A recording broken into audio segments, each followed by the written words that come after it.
welcome to our April edition of Hustle and Heart. And today I have the honor and privilege of talking to Yvonne Angarola out of our Las Vegas market. So everyone say hello to Yvonne, or Paul, do what you do with your platform. There you go. Okay, there we go. So, no, Yvonne Angarola has been with our organization for quite some time, much longer than I've been with this organization. And to me, she was an easy pick, and I was excited to have a moment to spend with her, and really excited for all of you to get to know her. Um, as we get into a couple of questions with Yvonne, you're going to find out and see not only is she just a consummate professional, but she is a lifestyle agent, meaning she actually lives the lifestyle that she's continuing to sell in Las Vegas. And it's really part of her magic, I think. But I'll let her tell you a little bit more. To dive right in, Yvonne, I want to ask you a question. Who are you outside of real estate? And as that person, how do you show up for your clients? Now, I know you, but the whole goal is to allow everyone in our organization to get to know you. So who are you outside of real estate? Well, thank you so much for having me today. I think the who I am outside of real estate would be, I feel I try to live an active lifestyle. I really embrace everything that Las Vegas has. I've lived here for more than 30 years, went to college here, raised my daughters here, and very active physically and in the community with regard to volunteering and giving back. So I love to hike, I snow ski, compete in races, and giving back. I really like to volunteer in our community with regard to initiating. We do team events with the Burn Foundation for a toy drive.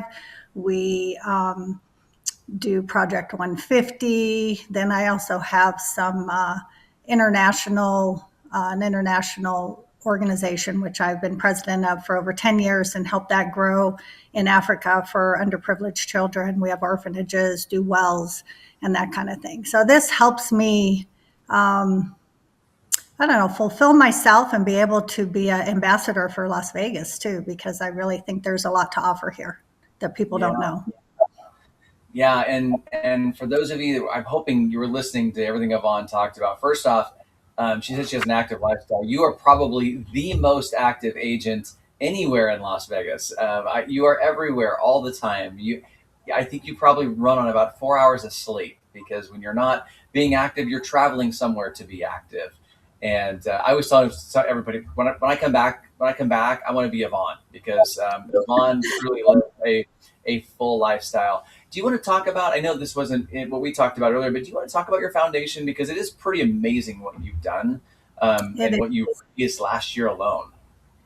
Yes, the great thing is, to be honest, I've had so much support from my clients as well. So we started a nonprofit, and we are now our own 5013. We started that 5 years ago. And I've been doing this for about 10 years. We started out with 9 orphans in Liberia, West Africa. And if you're not familiar with that, as I was not, felt clueless at the time. We started there. There's a high mortality rate with regard to mothers. And so we start with 9. We have 62 orphans at our main orphanage, a school that we accommodate 500 people. We work with national organizations such as Orphan Grain Train and feed all 500 people 1 bowl of rice a day.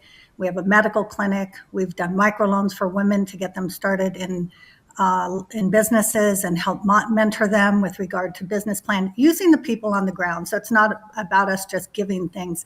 It's about making them empowered, giving them the tools they need.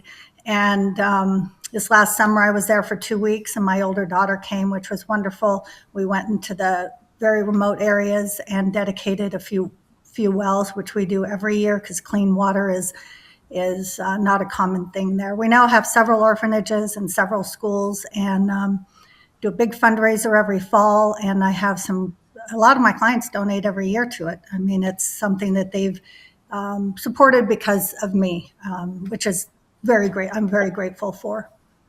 Yeah. So it was life-changing. Yeah, well, and the number, I don't remember what it was last year, but it was significant what you raised last year. We raised 243,000. It was our biggest year yet, and we're a pretty grassroots. I want to say we only have one paid person, and she does it on a shoestring. We now we're all getting older. We used to do it in the high school gym and roll out the tables and do all the catering. Now we actually do it. We have a lady who loves our organization, and we do it at Emerald Gardens, and she's been able to make it affordable for us. So I think elevating the events brings in um, more funds and more opportunities and a great support because we do auctions. So I'm always begging everyone for donations as well. Yeah, So so I'll do it for you. If you have donations that you want to give to Yvonne for her definitely. charity, yeah, we'll talk about how to get a hold of her at the end of this talk today. But um, that's kind of the lifestyle piece I was alluding to a little bit earlier. I mean, Yvonne, you really live, you live your work and you work to live at the same time. And I see that in your charity. You mentioned many of your clients continue to support you year after year because Mhm. it's you. I had the honor and pleasure to attend one of your multiple events you do every year for your clients. It was an amazing dinner in your home. It was catered. It was set up so beautifully, and the theme of that evening was everyone was smiling and networking together. And Yvonne, as you mentioned to me, some of these people ask you when you're doing this next year. This is an event for their family, as you've sold them homes, you've sold their kids homes at this point. It was a wonderful, wonderful, beautiful event. So neat. Thank you for the opportunity to attend. Yes. Thank you for attending. It is probably one of my favorite things is hosting that at my home. And it's really great when a client comes up and says, I've never seen so many people who don't know each other and all just enjoy each other's company. And it's Mhm. really just about having fun and saying thank you and sharing time together. So. Yes. Well, it's wonderful events. So, Yvonne, why did you choose real estate? And and the second part of my question would be, why are you still choosing it today? Well, I really think real estate chose me. So it's interesting when we moved our second home here in town. Wendy Weiner had showed me the home, and she said, sold us the house. And she said, when you are interested in going back to work, because I was kind of staying home, substitute teaching, volunteering, doing a little bit of everything as usual. And she said, I want to hire you. So I worked on her team for 10 years while my kids were growing up. And it was kind of supposed to be a hobby, and I just loved it. I mean, I really, out of the gates, I was very fortunate. I have great people supporting me. And yeah, so why I continue to do it, it's kind of funny because, I just had a birthday and I'm now a little over the past of the mid 60s, and all my friends are retiring, and they're like, we know you're never going to retire, but when are you going to retire? And I said, I don't know that I will. I love what I do. Um, and I feel I still have more to give and more people to help. So that's really my biggest reason. Yeah, you're gonna heat me.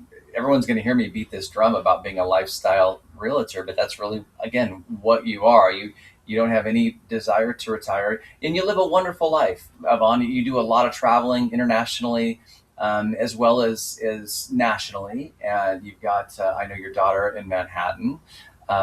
You were in Mammoth. $2 in Manhattan. That's right. I'm so sorry too. You were in Mammoth last weekend skiing with some girlfriends. A few months ago, you were, was it Chile or Italy, Italy. Italy? Italy, Yeah. yes. So I mean, it's so fun. I get to follow you on social. And it's so fun to see.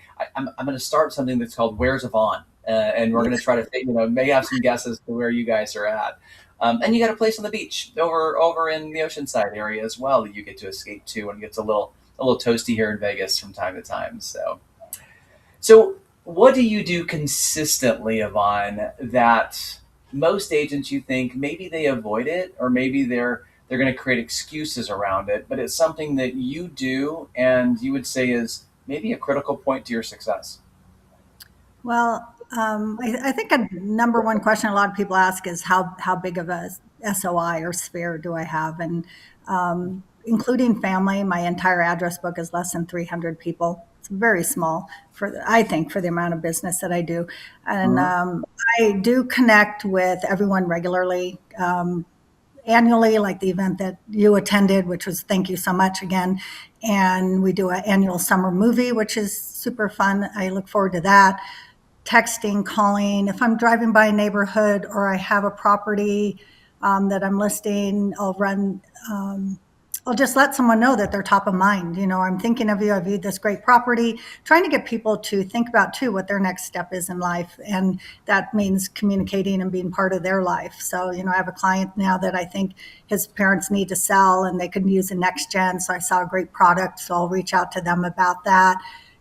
Retiring, just staying top of mind with your clients, whether it's sharing a cup of coffee, having a meal, texting, a video text, of course, sending them market reports and all of that as well. But I think constant contact and being a Yeah. part of their lives. So, I that's such a theme for all of our top producers that I talk with, is that continual contact. Where I would say you do really well with Yvonne, and you hit on it, is things will trigger you. You're driving in a neighborhood, it's like, oh, I haven't talked to John in a while. I'm going to give him a call. Just let him know I was in his neighborhood and thinking about him.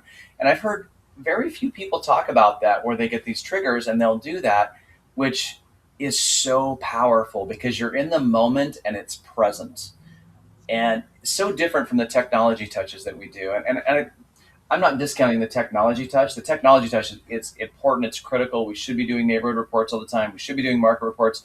Those are all things to supplement and to continue to build your personal brand inside of our brand. However, nothing replaces that personal touch. That spur of the moment was thinking about you, or drove by our favorite coffee shop. I remember when I met you, we were having coffee there, and it just gave me a good memory. Let me know when I can buy you a cup of coffee again sometime. Those types of things are so valuable, and you've got to really be in the moment 24/7 to recognize when those come up. I agree. And whether, I had some clients and they weren't sure they're going to stay, it was a relocation and I had to get them a rental because they couldn't sell their home. And so I followed up after Christmas and they said, the kids want to move back to Minnesota. And I'm like, why? It's so cold, and they following up after Christmas just to find out what their plan was and making sure they had a great holiday and see if I could help them, if they decided to call Vegas home for a while, and they will. And so that'll be, just truly being, I think, sincere Yeah. about the conversations. Just being your authentic self, which is really what this hustle and heart is all about. It's about being your authentic self and a professional, and blending those two together. I agree. Was there any turning point in your career where you needed to change how you operated in business? Have you always operated the same way, or was there something that was an aha moment to you, where maybe you changed trajectory and did business a different way? Is there anything that stands out? I think when I decided to create my own team, I really changed gears. You're opening a business, right? You have to turn the lights on every day. You have to have a business plan. It is a business. So, you have to operate it as one. And that happened when my kids went off to college, and having a team, challenges me as a leader. And then I also feel that the team also inspires me to grow. We collaborate and evaluate on the direction of real estate and how we can, stay relevant in the industry and be better at what we do. So I think Yeah. that was the biggest thing because I guess I could have full control. So I could Yeah. create it I wanted to and how I wanted to do it, you know. So Well, it's such a different experience when you build a team. You've gone from a solopreneur, and I think you've probably always had that level of business acumen, just because you were an educator previously. You were always seeking to learn and seeking to improve, and that, I think, helped you greatly to grow as an agent. If I were just to project a little bit of what I think, but when you move to that next level, it's like, okay, I'm an agent, but now I'm also a leader. mm, And how do I add value to other people? I can add value through the wisdom that I have. I can provide leads. I can provide tech or CRM. I can do all these different things. But what is my team? What is it truly based on? And I think the biggest thing, and your team members absolutely adore you. It's they're always smiling when you guys are together. You do so many fun things together. I just, I you just have a wonderful, wonderful team who is extremely loyal to the Angarola group, which is fun. I mean, it means you're doing this not just right, you're doing it well, very, very well. But that in that turning point, your production probably dipped a little bit at the same time, going, "Oh my gosh, now I'm actually running a business that puts food on other people's tables, and I need to think about how I add value."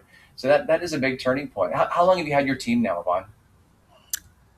This is my 13th year, and Okay. we all come from a service background. Many of us in the hotel industry. I was in the hotel industry and restaurant industry for quite a long time in management, and I think service is such a key focus for us. You know, trying to anticipate all of our clients' needs, and I don't know, just trying to Yeah. stay ahead. You know, adding new things to our from staging to and having inviting our clients to share in our fundraisers and participating in our activities.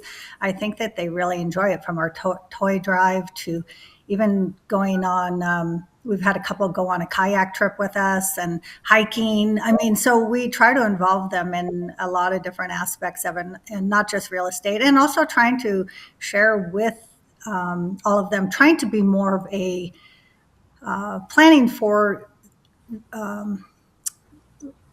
you're helping your residential profile. I guess we Right. want to help everyone create that generational wealth, I guess, if you want to say, and keep it going. You know, not just think of it as a one-time deal. It's going to. I had Yeah. clients just call me. They moved to Florida and now they want to come back and buy another home. You know, so that's staying in contact when you're not even here. You know, we Yeah. have to be consistent. Yeah, I love that. I love that the you brought up the service piece, and you've heard me talk a lot about it. And this year we are shifting gears dramatically, and really moving from service to hospitality. You know, sir, Mhm.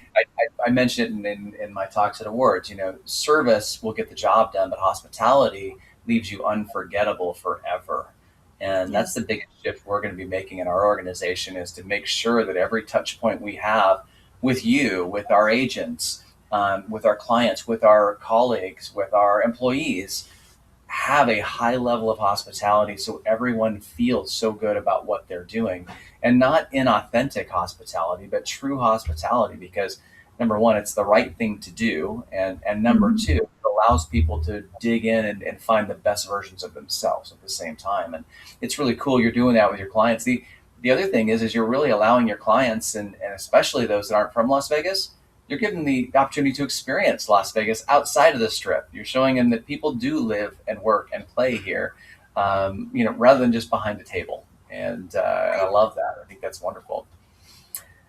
So, if you could give two non-negotiables, two tips to the folks watching today, what would they be that could help their long-term success? Or what would those two tips be that you would say, these are a couple things that I've done over the years in my career that are my non-negotiables. I'll never change from doing this because it's filled multiple buckets in my business and in my personal life, whatever that can be. Well, you already touched on it. It's being authentic, which, you know, so many things fall under that. I think being trustworthy and I think just being who I am, you know, every day and to everyone all the time. And then the other one would be anticipating my clients' needs so that they know that they are my priority, you know. Yeah, anticipating needs is a big part of hospitality, as we know. It's how can you Yes. anticipate those needs? How can you raise the standard that they're used to receiving? And then ultimately, how do you follow through faster than anyone else could as well? And if you look at those three areas of on, it all falls under authenticity.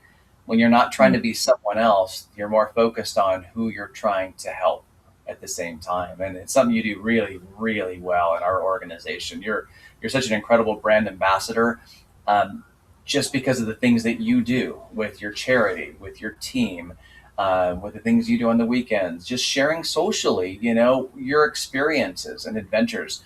I love that. I love being able to see true experiences and ventures. Sometimes you're out there, your hair's all crazy and you're having a great time. That's the way it should be. We're real people, and that's, I think your clients, I don't think, I know your clients greatly appreciate that. So Yvonne Angarola, you're here in Las Vegas. You've been in Las Vegas for 30 plus years. You've been in this organization for quite some time and continue to do a wonderful job, not just for your clients, but for your friends and family and me personally. I've really enjoyed getting to know you over these last few years. How do folks get a hold of you if they want to meet Yvonne Angarola? If they have a referral for Yvonne Angarola, what's the best way for them to reach you? Texting, believe it or not. Okay, okay, Texting. Yeah. okay. And you can give your number out right here if you want to as well, please.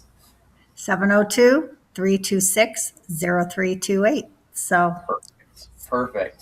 Well, very speedy to respond. yeah.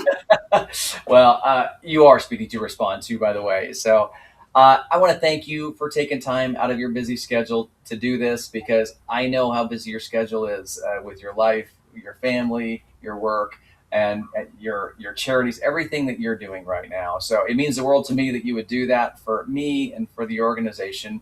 And I'm just so excited to continue to watch you. I'm going to say grow, because typically people are wanting to slow down at some time in their life. I don't see you ever slowing down. So, as you know, I'm here to support you any way that I can, and I'm super excited and just blessed to be on your team, my friend. So, thank you for taking the time today. Thank you, Troy. Have a You great bet. day. Everybody have a great day. See you later.